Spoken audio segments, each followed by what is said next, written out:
네, 함께 읽은 본문 말씀으로 양의 문과 선한 목자에 대해서 함께 말씀을 나누려고 합니다.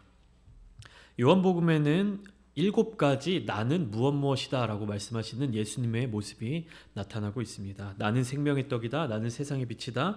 나는 양의 문이다. 나는 선한 목자다. 나는 부활이요 생명이다. 나는 길이요 진리요 생명이다. 나는 포도나무다. 이렇게 7가지를 말씀을 하십니다. 그 중에 오늘 본문에서는 2가지에 대해서 말씀을 하시죠. 말씀을 함께 나누고 또 본문을 보면서 예수님께서 나는 무엇이다 라고 어떤 부분에 대해서 말씀하셨는지를 한번 잘 살펴보시면 좋겠습니다.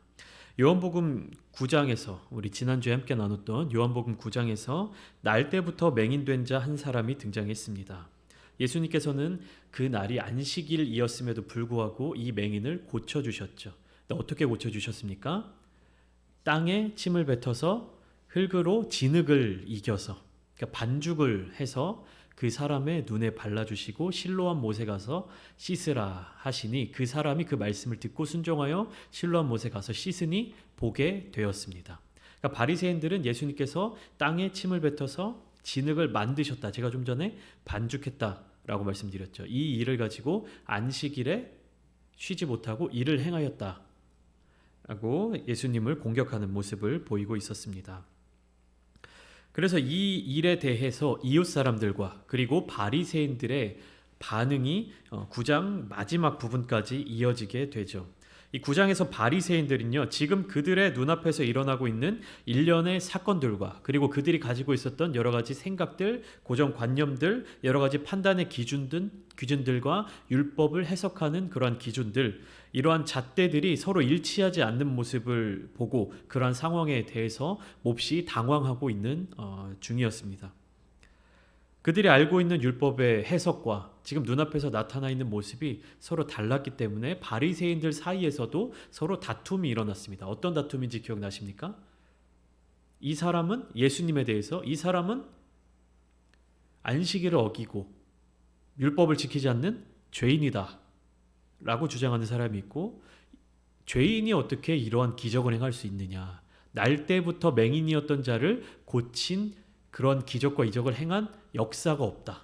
그렇기 때문에 이 사람은 죄인이 아니다. 죄인이 어떻게 이러한 기적과 이적을 행할 수 있겠느냐. 이렇게 서로 바리새인들 사이에서도 다툼이 일어나게 되었죠. 요한복음 9장 16절에서는 바리새인들 사이에 분쟁이 있었다라고 기록하고 있습니다.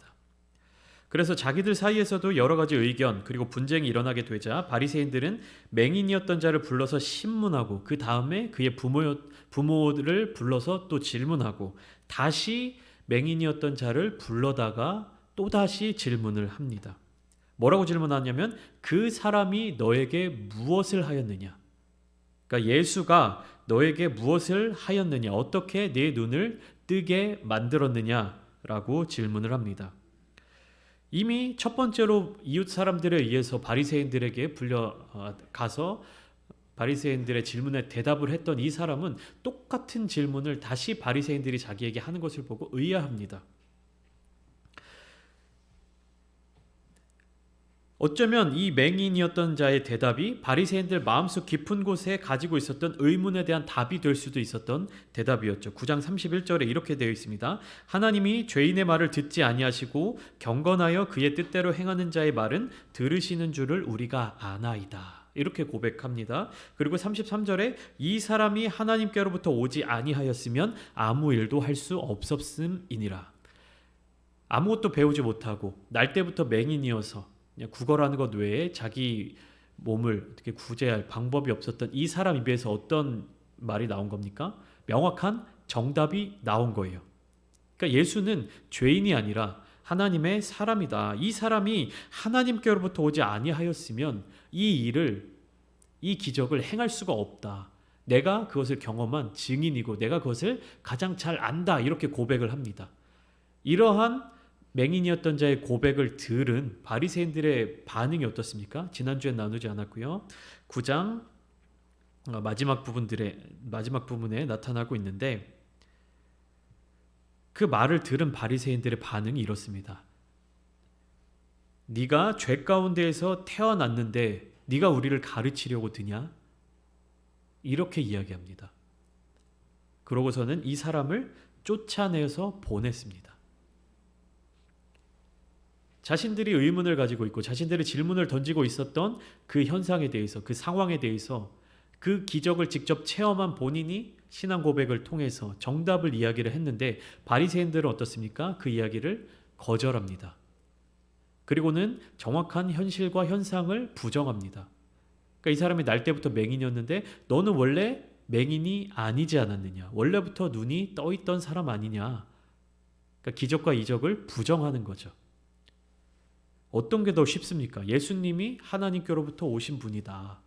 이걸 인정하는 게 쉽습니까? 아니면 눈으로 목격하고, 눈으로 보고 주변에 목격자들이 많고 그 기적과 이적을 경험한 그 본인이 이것을 고백하고 있는 이 상황 가운데서 모든 것을 다 부정하는 게 더 쉽습니까?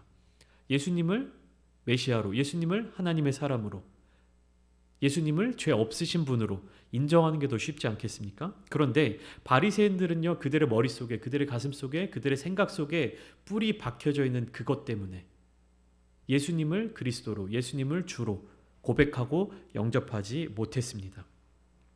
그러면서 맹인이었던 이 사람을 쫓아냈죠. 근데 9장 마지막 절부터 마지막 부분부터 어떤 일이 발생하냐면 이 바리새인들로부터 쫓겨난 이 사람을 예수님께서 찾아가십니다. 그러니까 9장 1절에서는 예수님이 맹인된 자를 보셨습니다. 그리고 이 사람을 고쳐주시고요. 여러 가지 상황 속에서 바리새인들에게 갔다가 왔다가 계속해서 바리새인들에게 예수는 하나님이 보내신 사람이다 라는 것을 주장했던 이 사람을 이제는 예수님께서 찾아가셨습니다.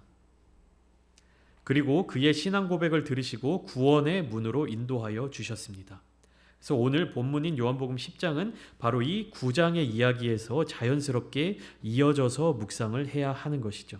그러니까 9장 35절에 예수님께서 그들이 그 사람을 쫓아냈다 하는 말을 들으셨더니 그를 만나사 이르시되 네가 인자를 믿느냐라고 물어보십니다. 그러자 맹인이었던 자가 주여 그가 누구시오니까 내가 믿고자 하나이다. 의지를 보였어요. 믿고자 하나이다. 그러자 예수님이 그가 믿을 수 있는 확신의 말씀을 주셨습니다. 그리고는 41절에 이런 이야기를 하시죠. 참 재미있는 말씀인데 제가 읽어드리겠습니다. 예수께서 이르시되 너희가 맹인이 되었더라면 죄가 없으려니와 본다고 하니 너희 죄가 그대로 있느니라. 예수님이 이렇게 말씀하세요. 지난주에 나눴던 내용인데 기억나실지 모르겠습니다. 예수님의 제자들조차 이 맹인이었던 사람을 보면서 뭐라고 질문을 합니까? 예수님께? 이 사람이 맹인된 까닭이 누구의 죄로 인함입니까? 부모의 죄입니까? 그의 죄입니까? 이렇게 물어보지 않습니까? 근데 41절, 9장의 맨 마지막 절 41절에 보면 예수님이 이렇게 말씀하시죠. 너희가 맹인이 되었더라면 죄가 없으려니와. 그러니까 사람들은, 바리새인들은, 유대인들은 이 사람이 맹인인 것은 무엇 때문에? 죄 때문에. 근데 예수님은 뭐라고 말씀하십니까? 너희가 맹인이었으면 죄가 없었으려니와 이렇게 말씀하세요. 그리고 뒤에 본다고 하니, 그러니까 눈으로 본다고 하니 너희 죄가 그대로 있느니라. 맹인인 사람들은 어떻습니까? 무엇을 위해 노력할까요? 눈의 회복을 위해, 눈의 치유를 위해 노력하겠죠. 보고자 노력을 하겠죠. 이것이 무엇으로 이어지냐면 진리를 향한 간절한 갈망으로 이어집니다. 그런데 9장 전체적으로 보여지고 있는 본다고 하는 사람들, 율법에 눈 떴다라고 하는 사람들, 이 바리새인들의 모습은 어떻습니까? 진리를 눈앞에까지 보여다 줬는데, 가져다 줬는데 그것을 보지 않으려고 노력하고 있어요. 인정하지 않고 있습니다. 외면하고 있는 거죠. 그러니까 자신들만의 시선, 자신들만의 생각, 그 시각에 갇혀 있는 거예요. 그러니까 예수님께서 기적을 행해 보여주시고 예수님께서 직접 그 부분을 가르쳐 알려주심에도 불구하고 눈을 가리우고 있는 겁니다. 그래서 어떻습니까? 41절에 죄가 그대로 있느니라. 오히려 육신의 눈을 뜨고 본다고 주장하는 이 사람들의 이 속 안에 죄는 어떻습니까? 그대로 있다는 거죠. 그렇게 요한복음 10장으로 넘어옵니다. 예수님께서 그러니까 아예 다른 이야기를 하시는 게 아니에요. 10장 1절부터 내가 진실로 진실로 너에게 이르노니 이렇게 이야기하시는 것이 9장의 이 상황에서 이어져서 말씀을 하시는 겁니다. 문을 통하여 양의 우리에 들어가지 아니하고 다른 데로 넘어가는 자는 절도며 강도요. 2절 문으로 들어가는 이는 양의 목자라. 자, 양의 우리가 있습니다. 울타리. 양을 이제 치는 그 바운더리가 있죠. 그곳에 어떻게 들어가느냐에 따라서 이 사람의 정체가 달라집니다. 이 사람을 정의하는 그 정의가 달라져요. 자, 1절에 어떻게 넘어가는 사람이 나오죠? 문을 통하여 양의 우리에 들어가지 아니하고 어디로요? 다른 데로 어떻게 넘어가는 자는 누구라고 나와 있습니까? 절도요, 강도요. 절도며 강도요. 이렇게 나와 있습니다. 그리고 2절에는 뭐라고 나와 있죠? 어디로 들어가는 자? 문으로 들어가는 자. 이는 누구라고요? 양의 목자다. 두 가지 부류로 나눌 수 있습니다. 문을 통하여 들어오고 나오는 사람. 이 사람은 누구입니까? 양의 목자. 목자는 누구죠? 양을 지키려는 사람. 그리고 양을 사랑하는 사람. 반대로 문을 통하지 않고 다른 곳으로 넘어 들어가는 사람은 누굽니까? 절도며 강도인데 절도와 강도는 누굽니까? 양을 훔치는 자. 양을 훔치려는 자. 그리고 양을 해치려는 자. 어떤 두 인물, 두 존재의 대비가 보이십니까? 양의 목자는 양을 사랑하고 양을 지키는 자. 강도는 양을 훔치고 양을 해치려는 자.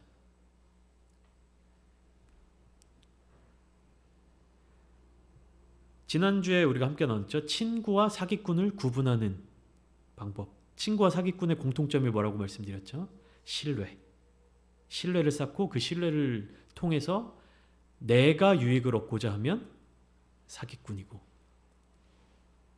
상대방을 위해서 유익을 혹은 함께 나눌 수 있는 어떤 것을 취하고자 하면 친구. 그리고 상대방을 위해서 희생할 수 있는 것도 친구라고 말씀을 드렸습니다. 양을 대할 때도요. 양을 사랑하고 양을 위해서 희생하고 양을 지키는 자가 목자인 거죠. 양을 훔치고 양을 해치고 양으로부터 무엇인가를 내가 얻고자 하는 그것만 생각하는 자는 누굽니까? 절도며 강도, 그냥 도둑이며 강도이다라고 주님께서 말씀을 하십니다. 3절부터 6절까지 쭉 이어서 보시면 목자의 음성과 타인의 음성에 대해서 또 말씀을 하셔요. 그러니까 3절에 보면 문지기는 그를 위하여 문을 열고 양은 그의 음성을 듣나니 그가 자기 양의 이름을 각각 불러 인도하여 내느니라. 자기 양을 다 내놓은 후에 앞서가면 양들이 그의 음성을 아는 고로 따라오되 타인의 음성은 알지 못하는 고로 타인을 따르지 아니하고 도리어 도망하느니라. 이것은 무엇이냐면 그때 당시 예수님 당시에 여러 목자들의 양을 한데 모아서 섞어 놓는 경우도 있었습니다. 한 울타리 안에 여러 목자의 양들이 섞여 있었다고 생각하시면 될 거예요. 그런데 그렇게 뭐 풀을 뜯는 동안에 혹은 뭐 잠시 양들을 보호하기 위해 우리 안에 넣어놨다가 이제 집으로 돌아갈 시간이 옵니다. 그러면 다양한 목자들이 오죠. 이때 양들이 그 목자를 어떻게 구분하고 어떻게 따라가냐 하면 목자의 음성을 듣고 따라간다고 합니다. 목자의 목소리. 그러니까 3절에 보면 양은 그의 음성을 듣나니, 그러니까 양은 목자의 음성을 듣나니 그가 자기 양의 이름을 각각 불러 인도하여 내느니라 라고 되어 있습니다. 그러니까 목자가 자기 소유의 양의 이름을 뭐 하나하나 부른다 이렇게 생각할 수도 있지만 간단하게 생각하면 목자의 목소리, 목자의 음성을 기억한 양들이 각각의 목자들이 여기서 자 가자 집에 가자 이렇게 외치면 그 목소리를 여러 사람들의 목소리 속에서 구별해내서 나의 목자의 목소리를 따라서 그 방향으로 간다는 거예요. 양은요 굉장히 미련한 동물입니다. 눈도 잘 안 보여요. 자기 앞에 있는 것도 구분하지 못합니다. 근데 귀는 잘 들립니다. 그렇기 때문에 귀를 기울여서 자기 목자의 음성을 쫓아서 그 길로 향해 나아가는 거예요. 그 목자의 음성이 있는 곳이면 그곳이 뭐 가파른 낭떠러지라든지 풀이 많은 뭐 초원이라든지 어디든 그 음성을 따라 이동한다는 겁니다. 보고 가는 게 아니에요. 목자의 음성을 따라 가는 것입니다. 그렇기 때문에 다른 사람의 음성에는 반응하지 않아요. 타인의 음성에는 반응하지 않아요. 제가 유튜브 영상 중에 어느 날인지 모르겠는데 목장에 이제 관광객들이 가서 그 목장을 체험하는 그 유튜브 영상을 봤습니다. 2분 내지 3분짜리 짧은 영상이었는데 관광객들이 양들이 막 멀리 흩어져 있어요. 넓은 초원에. 그래서 막 이리 와봐, 양 이리 와봐 막 이렇게 외치는데 양들이 아무런 반응 없어요. 그냥 풀만 뜯고 있어요. 그런데 한 두세 사람이 이렇게 시도를 했었던 것 같아요. 그런 두세 사람이 지나고 목자가 그 양들을 외치고 이름을 막 이렇게 뭐라고 이렇게 신호를 휘파람처럼 신호를 부르니까 어떻게 하냐면 이렇게 다 땅에 고개를 받고 풀을 먹던 양들이 그 목자의 소리를 듣자마자 고개를 딱 동시에 들더니 한 수십 마리 수백 마리 되는 양들이 목자 있는 곳을 막 몰려오는 거예요. 제가 나중에 기회가 되면 그 영상을 한번 보여드릴 텐데 너무 신기하더라고요. 다른 사람들이 아무리 외치고 아무리 뭐라고 해도 전혀 반응도 안 하던 양들이 자기 목자의 음성을 들으니까 어떻게 됩니까? 귀를 쫑긋 세우고 먹던 풀도 이렇게 두고 그 목자의 음성을 따라 목자가 있는 곳을 막 달려오는 모습을 제가 보았습니다. 그래서 여기에서 예수님께서 말씀하시는 이 이야기에서 목자는 누구일까요? 비유의 말씀이니까 예수님이죠. 그리고 타인은 다른 사람들은 바리새인과 같은 사람들. 그러니까 유대인들, 예수님께서는 이 유대인들의 영혼을 위해서, 이 유대인들의 영을 살리기 위해서 목자로 오셨고 그들에게 주님의 음성을 계속해서 들려주시고자 하시는데 이 주님의 음성 듣는 것을 방해하는 다른 사람들이 있고 또 주님은 양을 위해서 목숨을 버리고 자기 몸을 희생해서 양을 사랑하려고 하는데 그 양으로부터 그러니까 착취죠. 양으로부터 뭔가를 훔치고 양을 해치려는 그 자들이 주님을 모함하고 주님을 공격하고 주님께서 그 양된 유대인들 백성들에게 말씀을 전하고 복음을 전하는 일을 방해하는 겁니다. 그래서 예수님께서는 7절 말씀부터 또 이어서 이야기를 하셔요. 그러니까 1절부터 6절까지에서는 나는 양의 문이다 라고 말씀을 하셨죠.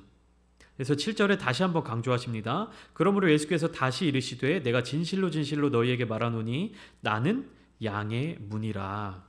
나보다 먼저 온 자는 다 절도요 강도니 양들이 듣지 아니하였느니라. 여기서 나보다 먼저 온 자라고 한 자들은 거짓 메시아, 거짓 선지자, 바리새인과 같은 사람들. 그러니까 앞절에서 타인, 도둑, 강도며 절도며 강도 이 사람들과 동일한 존재들입니다. 그리고 예수님은 양의 문이다. 양의 문은 뭐냐면 양들을 지키기 위해 자기 자신의 몸을 희생하는 목자예요. 그러니까 이때 당시에 그 유대 지역에 풀을 먹이기 위해서 양들을 이제 도심지에서 사람들이 모인 마을에서 멀리 떨어져서 나가지 않습니까? 그러면은 가까운 데로 가면 괜찮은데 요셉의 이야기에서도 알 수 있듯이 이 양의 무리들을 끌고 먼 곳까지 나가게 되면 뭐 하루 만에 아침에 나가서 저녁에 돌아오고 이런 것이 어려울 수가 있어요. 그러면은 그 곳에서 떠나온 곳에서 우리가 아닌 곳에서 양들과 함께 밤을 지새야 될 때가 있습니다. 그러면 목자들은 어떻게 하냐면 양들을 데리고 동굴이라든지 가나안 땅 이스라엘 땅에 그 동굴이라든지 이런 데가 많습니다. 동굴로 들여 보내놓고 동굴 입구가 하나죠. 안에는 이제 들어갈 수 있는 공간이 있고 그 목자가 동굴 입구를 지키고 앉아 있는 겁니다. 밤새 그렇게 하거나 아니면 그런 동굴이 없다라고 하면 간단하게 돌벽이나 이렇게 모래 이렇게 벽을 쌓아놓고 그러니까 정식 울타리가 아니기 때문에 문이 이렇게 여닫이 문이 없지 않습니까? 담을 대충 이렇게 쌓아놓고 양들을 그 담 안쪽으로 다 넣어놓은 다음에 어떻게 하냐면 그 입구처럼 구멍을 뚫어놓은 출입을 할 수 있는 그 빈 공간에 목자가 딱 자기 몸으로 맞고 앉아 있습니다. 그러니까 밤이 셀 때까지. 그게 양의 문인 거예요.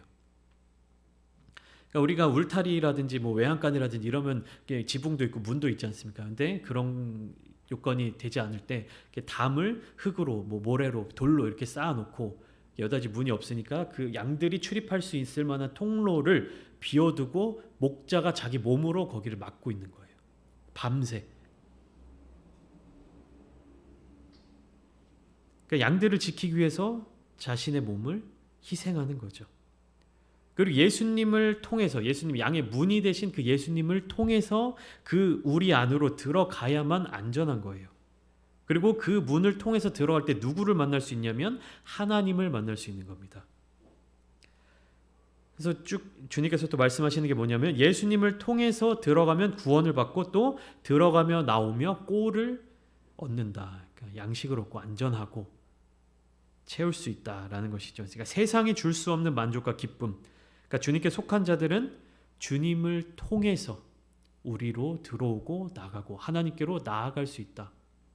다른 길은 없다는 것을 주님께서 말씀하고 계시는 거죠.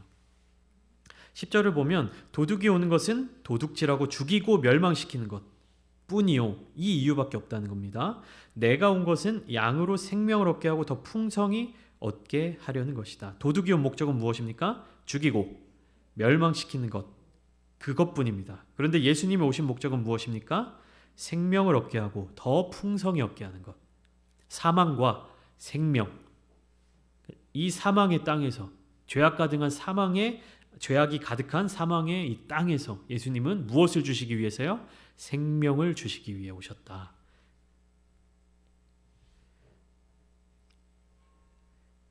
11절부터 12절까지는 선한 목자와 삭군의 차이가 나와 있습니다. 여러분 삭군이 뭔지 아시나요? 삭군.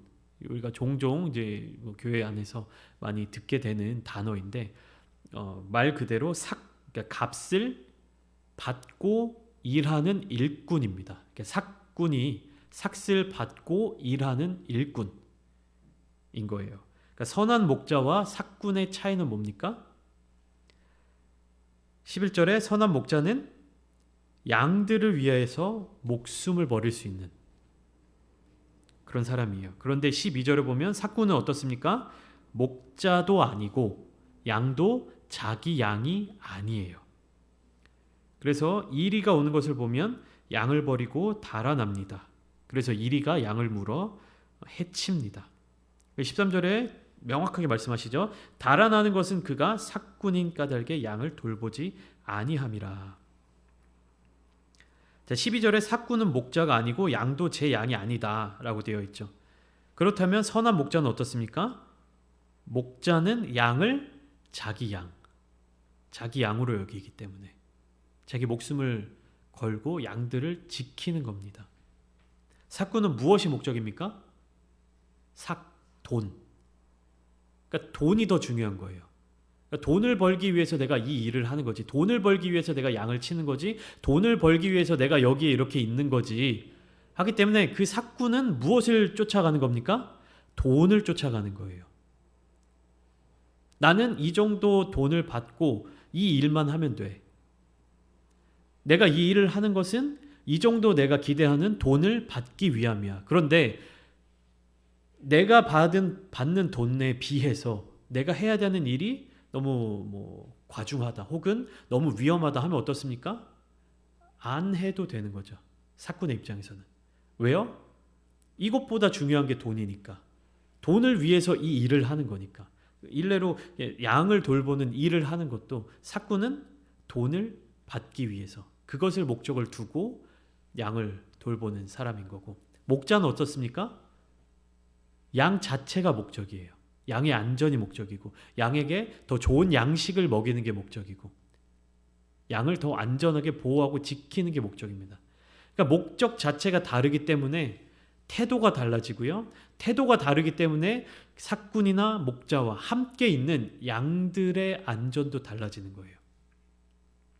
그러니까 우리가 교회 안에 삭군이 많다, 교회 안에 삭군이 있다, 삭군을 조심해야 된다라고 하는 이야기가 뭐냐면, 그러니까 교회 안에 목회자를 포함해서 영적인 지도자들이 삭군이 되면 위험한 이유가 뭐냐면, 그 자들은 성도들의 영혼, 우리들의 영혼에 집중하고 예수님을 사랑하는 그 마음을 가지고 사명을 감당하는 것이 아니라 다른 목적, 삭슬 받기 위한 목적이 있기 때문에 위험하다라는 것이죠.